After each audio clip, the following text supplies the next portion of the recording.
여러분 안녕하세요. 만나서 반갑습니다. 한국사 강사 성하연입니다. 자, 우리 이번 시간에는요. 바로 양반 중심의 신문사회와 변화 부분 같이 한번 정리해 보도록 하겠습니다. 먼저 첫 번째 필수 개념 바로 조선의 신분제에 대해서 알아보도록 할게요. 자, 조선 전기의 신분 질서 나와져 있죠. 우선 우리가 법으로는 딱 두 가지로만 구분을 했어요. 양인이 있고 천민이 있었습니다. 그래서 우리가 이것을 양천제라고 불러주는데 실질적으로 운영할 때는 양인이 또 나뉘어지게 돼요. 그래서 실질적으로는 양인에 누가 들어가게 되냐면 양반도 들어가고 상민도 들어가고 또 중인도 들어가고 이런 식으로 나눠지게 되었더라라는 걸 볼 수가 있습니다. 그래서 같은 양인이라고 하더라도 살아가는 방식이 좀 많이 다를 수 있구나라는 거 알 수가 있겠죠. 그래서 실질적으로는 반상제, 그래서 양반과 나머지들 이런 식으로 구분이 되었더라라는 거 기억해 주시면 되겠습니다. 자, 그래서 양인이라면 국가에 대한 권리와 의무를 가진 자유민이고요. 법적으로는 과거 응시가 가능합니다. 그리고 조세와 공납, 역을 부담해야 되는 게 맞는데 실질적으로는 그렇지 않았어요. 모든 사람이 다 똑같이 그렇게 부담한다? No. 양반 같은 경우에는 나라를 위해서 일하니까 면제받기도 하고요. 그죠? 그러다 보니까 실질적으로 이제 세금을 많이 내는 계층은 이제 상민 계층이 되는 것이겠죠. 그죠? 자, 그리고 이제 과거 응시 가능하죠. 그런데 사실 농민이 농사 짓느라 바쁜데 어찌 글 공부를 하겠습니까? 글 공부 또 돈도 많이 들겠죠? 그래서 실질적으로는 주로 양반들이 많이 응시를 했더라라는 걸 알 수가 있고요. 왜 또 우리가 이렇게 양반이라고 부르느냐? 이 양반이라는 것은 문반과 무반을 아우르는, 그래서 반이 두 개죠. 그래서 우리가 양반이라고 합니다. 그래서 문관들 문반 그리고 무관들 무반으로 구성이 되어져 있구나라는 거 알 수가 있겠죠. 자, 그다음에 뭐 천민은 어느 나라든 거진 비슷합니다. 당연히 자유가 없고요. 개인에게 소속된 개인 노비가 될 수도 있고 나라에 소속된 노비가 될 수도 있는 것이고 당연히 과거응시 안 되고요. 그리고 또 사실 재산으로 거진 취급이 되는 것이기 때문에 이들은 조세나 공납, 역에 대한 부담은 없습니다. 노비이기 때문에 그렇습니다. 또 생각해보면 슬프죠. 아, 재산으로 취급되니까 세금도 낼 필요가 없구나라는 거죠. 그래서 재밌는 게 나라에서 돈이 없으면 노비들을 많이 해방해요. 왜? 노비가 해방돼서 이제 그냥 양민이 된다면 그렇게 되면 세금을 또 내야 하니까 나라에서 국가재정 확충을 위해서 그렇게 하는 경우들도 있었다라는 걸 또 볼 수가 있겠습니다. 자, 그러면 조선시대 지배층 조금 더 자세히 한번 볼까요? 자, 양반 같은 경우에는 이제 당연히 모든 고위관직을 독점하고 있겠죠. 그리고 토지를 받는데 그 토지를 갖는 것이 아니라 거기에서 세금을 거둘 수 있는 권리, 수조권을 가질 수 있습니다. 그리고 녹봉이라는 걸 받기도 하고요. 각종 특권이 보장이 되어져 있었죠. 그래서 아까 세금 안 낸다라고 했었는데 각종 구격이 면제된다. 그래서 이제 군대 가는 대신에 세금을 내는 이런 것들이 있었는데 양반들은 낼 필요가 없었더라. 근데 나중에 막 흥선대원군이 그런 거 막 걷고 그래서 양반들이 또 불만을 가지기도 합니다. 어쨌든 뭐 조선 초기엔 이랬다라는 거 기억해 두시고요. 그 다음에 또 잘 나오는 게 중간 계층이에요. 양반과 상민의 중간에 있는 그런 계층이 되겠는데 자, 조선시대에 이제 우리가 서얼이라고 불리는 이제 중간 계층에 포함되는 사람이 있습니다. 좀 슬퍼요. 아버지가 양반인데도 엄마가 그러지 않아서 그래서 이제 뭐 그런 제대로 된 과거 시험 그래서 이런 것도 보지도 못하고 주로 이제 그래서 문과 시험을 보고 뭐 이런 식의 모습들을 볼 수가 있는데요. 자, 우선은 법제적으로 문과 응시가 제한되어져 있더라. 그러니 문과로 응시를 했더라라는 거 알 수 있고요. 그리고 임진을 한 이후에 납속이나 공명첩을 통해서 관직을 진출한 사람들도 여기에 들어가고 그다음에 영정조 때 중인들이 신분 상승 운동을 펼치기도 했었고요. 정조 때에는 규장과 검서관으로 등용되기도 했더라라는 거. 그러니까 조선시대에는 서얼이라고 해서 서자, 얼자 뭐 이렇게도 불러주는데 이제 양반의 첩의 자식들이라고 쉽게 생각을 해두시면 될 것 같습니다. 자, 그리고 이러한 서울과 같은 이제 서울도 이 중간 계층에 들어가는 건데요. 자, 중앙과 지방관청의 서리와 향리 그래서 약간 고위 관료는 아니고 이제 하급 관료들 말하는 거고요. 직역을 세습한다. 즉 아빠가 한 일 내도 한다라는 거예요. 그래서 이렇게 직역을 세습하고 나중에 집단 상소를 통해서 신분 상승 운동을 벌이기도 했던 게 바로 이러한 계층들이더라라는 거 기억해 주시면 되겠습니다. 그래서 중간 계층이라 함은 이런 중인들과 서어를 포함하는 내용이다라는 거 알아두시면 될 것 같고요. 자, 그렇다면 조선시대 피지배층으로 가볼까요? 자, 우선은 상민은 평민이나 양인으로 불리기도 했고 대부분이 다 농민입니다. 그래서 생산에 종사하는 사람들이 많았다라는 거. 그래서 농민뿐만 아니라 상인이나 수공업자도 여기 들어가는데 대부분은 농민이다라는 거고요. 농업사이니까 그렇겠죠. 자, 조세공납역이라는 세금을 부담하게 되고요. 그 다음에 상인은 국가의 통제 아래에 종사하기도 하고 수공업자는 관청에 등록되어서 물품을 생산해요. 조선 초기에는. 근데 조선 후기에는 이제 민영, 수공업 이런 것들도 이제 활발하게 일어나기도 합니다. 자, 그다음 천민은 당연히 대부분이 노비였더라라는 거. 근데 노비 말고도 백정, 황대, 무당, 기생 이런 사람들 전부 다 천민으로 취급을 받습니다.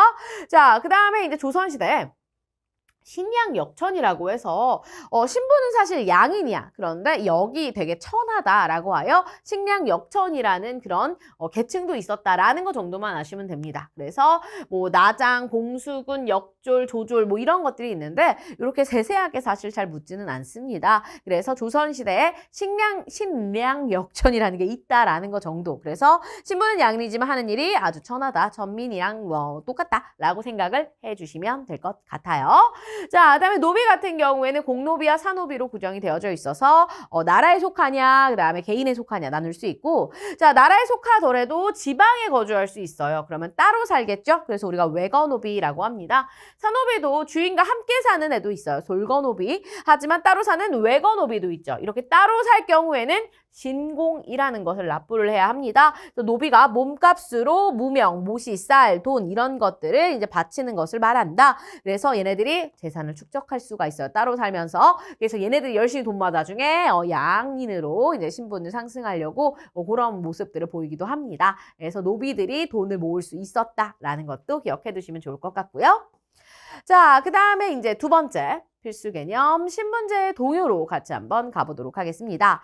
자, 신분제 사회가 흔들려요. 왜냐하면 시간이 오래 흐르면서 양반 계층이 되게 쓸데없이 많아지고요. 그리고 양반 계층 중에서는 또 일부만 권력에 이제 참여를 하게 되면서 양반의 계층이 많이 나뉘어지기 시작합니다. 그러다 보니까 신분제 전반적으로 다 흔들리는 그런 모습들을 볼 수가 있는데 그게 왜 그러나 양반층이 나누어져서 그렇다, 분화 때문에 그렇다라는 거 기억해 주실 필요가 있어요. 그래서 권반, 권력을 가진 양반, 그래서 뭐 서인 이런 사람들이 여기 권반에 들어가겠죠. 그다음에 향반, 지방으로 내려간 거예요. 그래서 향촌에서 그래도 여기서도 나름의 권력을 가지고는 있습니다. 하지만 잔반, 잔반 마치 남은 반찬 마냥 이 양반들도 남겨진 아이들이에요. 와 몰락한 아이들. 그래서 거의 농민들의 삶이나 다름없다라는 것도 알 수가 있습니다. 자, 그다음에 중인들이 자기도 어찌 보면은 나라 일을 하는 경우도 있고 한데 너무 항상 양반에 차별 받으니까 신분 상승하고 싶었겠죠. 그래서 집단 상소를 통해 신분 상승 운동을 벌이기도 했고요. 특히나 이제 세상의 흐름이 바뀌었잖아요. 역관들이 이런 새로운 문물들을 또 가지고 오기도 하고 또 문학단체 시사 같은 것들을 조직해서 활동하는 등 중인들의 활약도 이제 조선 후기엔 두드러지더라라는 것을 볼 수가 있습니다. 자, 그래서 이제 규장과 검서관 이런 데도 또 이제 등용이 될 수가 있었던 것인 거고요. 그 다음에 이제 여기 보면 상민층의 신분 상속 나와져 있죠. 자, 얘네 같은 경우에는 분홍층, 농업기술의 향상으로 돈을 많이 벌어요. 그 번 돈으로 이제 합법적으로 신분을 상승할 수도 있고 이제 비합법적인, 불법적인 방법을 통해서 상승할 수도 있는데요.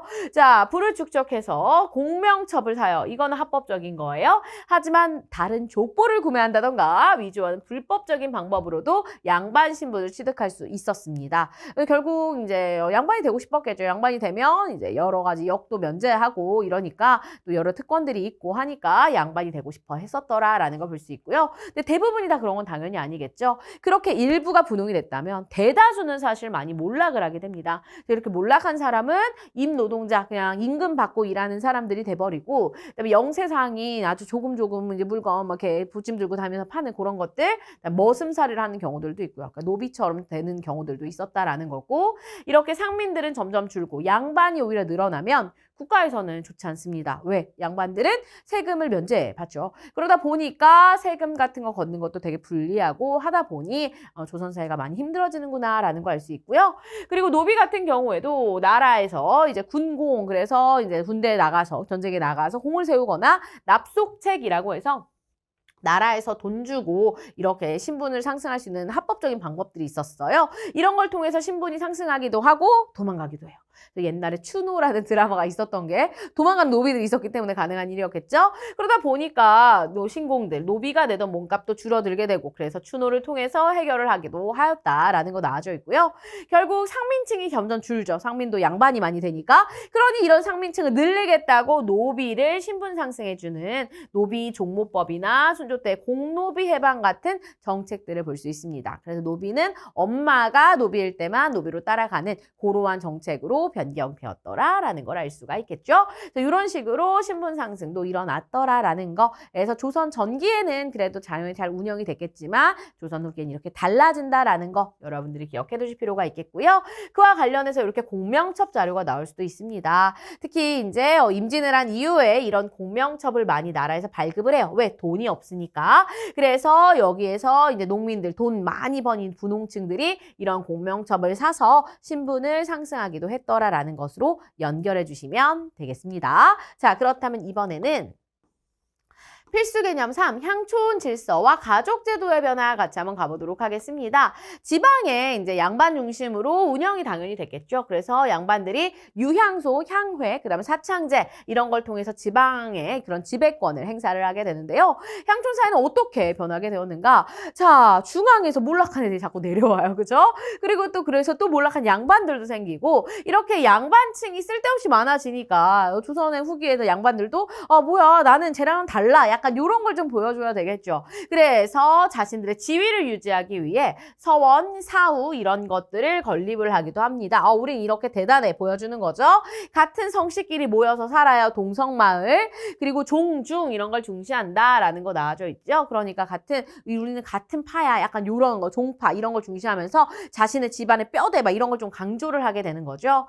그러면서 향촌 세력은 근데 계속 변합니다. 왜? 계속적으로 분홍층도 생겨나고 그들이 이제 향안으로 등록을 하게 되면서 즉 얘네가 양반이 되는 거예요. 분홍층이 돈 모아서 새롭게 그래서 신향이라고 부르기도 합니다. 이렇게 해서 이제 새롭게 이제 좀 기존의 구향이라 부를 수 있는 기존의 양반과 새롭게 등장한 신향들이 대립하는 이런 모습들을 볼 수 있기도 하죠.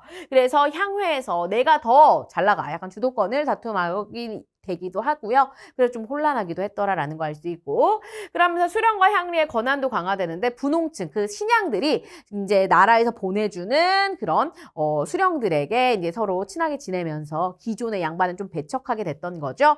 그렇게 향촌 질서가 달라지게 되었더라라는 걸 알 수가 있겠습니다. 그래서 향촌 질서가 그냥 달라졌다 정도로만 여러분들이 좀 파악해 주시면 되고요. 여기 향회하고 사창제도 나와져 있죠. 향회는 양반들이 운영한 지금으로 치면 약간 지방의회 같은 그런 기구라는 거 알 수가 있겠고 그다음에 사창제 같은 경우에는 백성들에게 곡식을 빌려주던 그런 기관이 되겠습니다.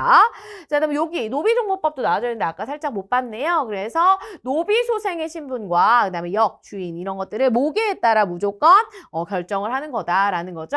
그래서 아빠가 노비인 경우에는 상관없는데 엄마가 노비인 경우면 자식이 노비가 된다라는 거 기억하시면 되겠습니다. 자, 그러면 뭐가 또 잘 나오냐? 사실 요게 잘 나오죠. 네, 조선의 가족제도는 고려와는 좀 달랐다. 이렇게 비교하는 스타일이 많이 나와요. 그래서 북의 중심의 가족제도가 확립됐다. 그러면서 여성의 지위가 많이 떨어졌다라는 거 알 수 있는데요. 성리학적인 그런 규범이 강조되다 보니 아빠 중심, 북의 중심으로 가요. 그래서 원래는 거의 고려랑 비슷합니다. 북계와 모계 모두 중시됐었고 재산도 균등상속하고 여성도 호주가 가능했어요. 조선 전기에는. 하지만 성리학 질서가 강화되던 후기에는 달라집니다. 이제는 무조건 아빠 중심, 장자 중심. 그래서 아들이 없어요? 그러면 양자를 입양해요. 그리고 여성들 호주할 수 없고요. 재산을 상속하는 거에서도 당연히 차별을 받았겠죠? 창자 위주로 가니까 이렇게 달라졌더라. 그래서 여성의 지위가 많이 달라졌죠? 일부 일처자, 처첩제. 그래서 부인과 첩을 엄격하게 구분하는데 이런 첩을 들 수 있는 것도 당연히 이제 좀 권세 있는 양반들이나 가능했겠죠? 그다음에 첩의 자식을 차별하게 됐다라는 거 기억해 두실 필요 있습니다. 문과 응시가 제한됐다라는 것도 꼭 기억을 해 주실 필요가 있겠죠.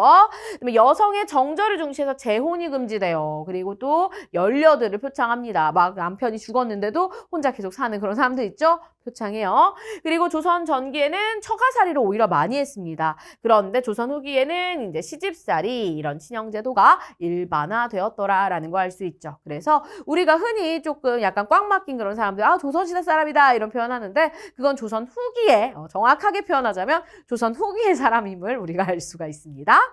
자, 그렇다면 우리 자료 읽기 한번 가볼게요. 자, 양인의 다양한 구성 나오죠. 오늘날 양인이란 자들은 등급은 하나가 아니다. 공이 많고 벼슬을 많이 지난 집에는 후손이 아니더라도 상하 내외 구별이 있는 자가 있고 상하 내외 구별을 하지 않아 대대로 상민이 되는 자도 있고 몸은 천인이 아니나 천인과 다름이 없는 자도 있다. 뭐 신랑 여천 이런 것들을 다 얘기하고 있는 거고요. 그다음에 중인에 대한 차별. 요게 중요해요. 자, 여기 보면 어떤 내용 나와져 있냐면 지금 전하께서 의원과 역관을 권장하고자 하시어 그 제주에 정통한 자를 특별히 동반과 서반에 뽑도록 하셨으니 신등은 그 까닭을 알지 못하겠습니다. 그러면서 뭐 녹봉을 정하는데 어쩌고저쩌고 등급의 차례를 나누어서 뭐 고위관료의 반열에 올렸다는 것을 듣지 못하였습니다. 그러니까 중인들 이런 애들은 고위관료 올릴 수 없다. 이렇게 이런 뭐 동반 서반 이렇게 그러니까 뭐 양반 쪽으로 갈 수 없다. 이렇게 차별하고 있는 그런 모습을 볼 수가 있고요. 그래서 이런 차별에 대해서 비판하는 모습도 나오죠. 자, 서울 자손에게 과거와 보수를 못하게 한 거 우리나라 예법이 아니다. 경제 육전 어쩌고저쩌고 서울 자손에게는 높은 벼슬을 주시면 안 된다. 그래서 양반에게만 허용을 하고 있고 서울이 이렇게 차별하고 있다라는 벼슬길을 막는 법이 있다. 이런 내용들 나와져 있죠. 네, 뭐 다른 나라엔 그런 게 없고 우리에겐 이런 게 있다라는 거고요. 자, 신문지의 동요와 향촌사의 모습 보면은 자, 여기 보면 이제 간산, 아전, 임장 이런 사람들 한통속이 돼가지고 호적을 위조해서 유학이라 거짓으로 올리고 면역, 그래서 세금을 면제받는다는 거죠. 그리고 다른 곳 가서 양반 행세를 하고 있다는 거예요. 이렇게 신문제가 흔들리기 시작했구나. 돈 많고 힘 있는 백성들이 이런 짓을 벌였구나라는 거 알 수가 있겠고요. 자, 그리고 서울들도 신분 상승 운동을 하고요. 기술직 중인들도 신분 상승 운동을 했더라라는 거 알 수가 있습니다. 그래서 이렇게 서울 허통을 청하였다 이런 내용도 볼 수가 있고 그다음에 기술직 중인들도 내가 열심히 그렇게 일을 해서 지금 하고 있는데 우리들 중인만 은혜를 입지 못하니까 어떻게 탄식조차 없겠는가 하면서 지금 이제 억울하다. 우리도 좀 이렇게 고위 간직 가고 싶다 이런 것들 얘기하고 있는 거고 자, 그다음에 향전의 발생 나오죠. 향전이 발생하게 된 건 분홍층이 이제 신향이 되었기 때문에 그렇더라라는 거 볼 수 있습니다. 그래서 가볍고 무거울 때 양쪽이 주동자를 먼저 다스려 징전시키고 향전을 없애는 것을 위주로 해야 된다라는 내용 나오고요. 그 다음에 여성들의 재가가 금지됐더라라는 거, 절개 이런 것들을 중시했기 때문이라는 걸 알 수가 있겠고요. 그리고 남자 중심으로 운영이 되고 있었던 그래서 예전엔 그렇지 않았는데 지금 이제 재산을 아들과 이제는 똑같이 나눌 수 없다는 소리겠죠. 나눌 수 있겠는가라는 것은 근데 고려는 사실 균분 상속 가능했거든요. 하지만 조선은 그렇지 않다라는 거 기억해 주시면 되겠습니다. 자, 그렇다면 우리 관련해서 마무리로 개념 확인하기 풀고 끝내보도록 할게요. 자, 조선신문제도 법제적으로는 어떻게 나뉘어져 있는 거예요? 그렇지, 양인과 천인으로. 그래서 양천제라고 하죠. 하지만 실질적으로는 어때? 양반이 있고 나머지들. 그래서 양반과 그 다음에 상민들. 그래서 반상제로 운영이 됐음을 알 수가 있겠고요. 자, 그럼 조선시대 양반. 왜 우리가 양반이라 그래요? 그렇지. 문반도 있고 무반도 있기 때문이더라라는 것을 알 수가 있습니다. 자, 그러면 조선시대 중인 계층 같은 경우에는 중앙과 관청의 신문을 담당하는데 주로 아빠가 했던 일을 아들이 계속하죠. 그래서 이걸 우리가 직역을 세습한다라고 얘기를 하고요. 자, 조선시대의 상민의 대다수는 당연히 뭐예요? 농민이겠죠? 왜냐하면 농업사회니까. 그리고 천민의 대다수는 노비인데 이거 말고도 광대, 무당, 기생 등등 있습니다. 자, 조선시대에는 양민과 천민 모두 조세, 공납, 역의 의무를 가졌다. 천민도요? 아니죠. 천민은 그런 거 없습니다. 양민에게만 있고요. 자, 조선시대의 산노비 중에 외거노비는 주인과 따로 지내겠죠. 신공납부예요. 자, 산노비 말고 공노비의 외거노비도 마찬가지입니다. 자, 조선 후기 양반층은 권력을 가진 권반이 있겠죠. 그 다음에 향촌에서 잘 나가? 그러면 양반입니다. 그 다음에 몰락했어. 그러면 잔반 되는 거죠. 자, 조선 후기 서울 같은 경우에는 나라에 돈 내고 관직에 진출할 수도 있겠죠. 그죠? 납속책이나 공명첩, 합법적인 방법입니다. 자, 조선 후기의 서울 그리고 중인들 신분 상승을 위해서 소청, 우리 이런 거 원합니다라는 거죠. 신분 상승 운동이에요. 자, 조선 후기 향촌 사회는 신향, 구향이 향의 주도권을 두고 대립해. 이거 우리가 향전이라고 하죠. 자, 사창제는 유향소 향해와 더불어서 집안 양반들의 향촌 지배권을 유지해두는 수단 됩니다. 조선 후기에는 양자를 드리는 게 보편화되죠. 너무나 아들 중심으로 변했기 때문에 그렇더라. 여성은 호주를 할 수 없었음을 기억해 주셔야 되겠습니다. 자, 그래서 이렇게 우리가 조선의 여러 가지 제도에 대해서, 신분제도에 대해서 알아보았는데요. 조선 전기와 후기가 다름을 기억해 두시고 특히나 후기의 여성들의 지위 어떻게 됐는지 꼭 기억해 두실 필요가 있겠고요. 그 다음에 조선 후기에는 양반층이 분화되죠. 어떤 식으로 나눠지는지, 그리고 밑에 있는 애들이 어떤 식으로 신분 상승하는지 이런 거 조선 후기에 많이 달라지죠. 어떻게 달라졌는지 조선 전기 후기 구분할 수 있게 공부를 해 두셔야 되시겠습니다.